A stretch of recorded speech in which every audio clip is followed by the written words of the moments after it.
Hola, buenas, soy el hermano Guillermo desde Fratelli, Líbano. Como veis, estoy cerca de la ciudad de Sidón, donde se encuentra este centro que los hermanos maristas y hermanos de la Salle juntos abrimos hace 10 años, especialmente para ayudar a refugiados sirios. Actualmente también tenemos libaneses pobres y refugiados palestinos a los que atendemos.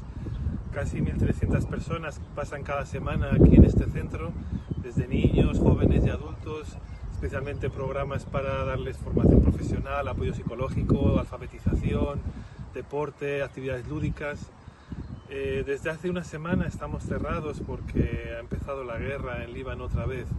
El lunes pasado el gobierno decidió que se tenían que cerrar todos los centros educativos del país y así hemos hecho. Y esta semana otra vez continuamos cerrados. Esperamos que pronto, en una semana o dos, podamos reabrir por lo menos algunos de nuestros programas.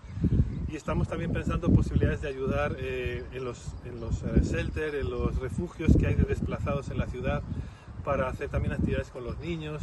Hemos empezado a repartir algo de alimentos que teníamos aquí en el almacén y viendo también qué podemos hacer en el futuro por la gente si esto se prolonga, porque no sabemos cuánto va a durar.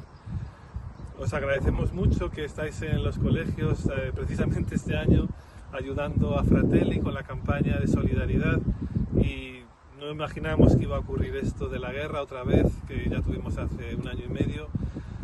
Esperemos que pronto podamos recuperar la normalidad y a poder trabajar con los niños como siempre, pero os queremos agradecer mucho estas jornadas que tenéis de sensibilización, de apoyo, de recaudación de fondos, y deciros eso, que estamos con vosotros, que la comunidad Fratelli, los que estamos aquí, 4 hermanos y un voluntario, hemos decidido permanecer, estar al lado de la sociedad, de la gente que está aquí pasándolo mal, y nuestra presencia es importante, y que en principio pues tenemos esperanza de que las cosas puedan mejorar, y a pesar de las dificultades pues estamos confiamos en Dios, en la providencia, y en que no nos va a pasar nada, y que preferimos quedarnos aquí con la gente, ayudarles.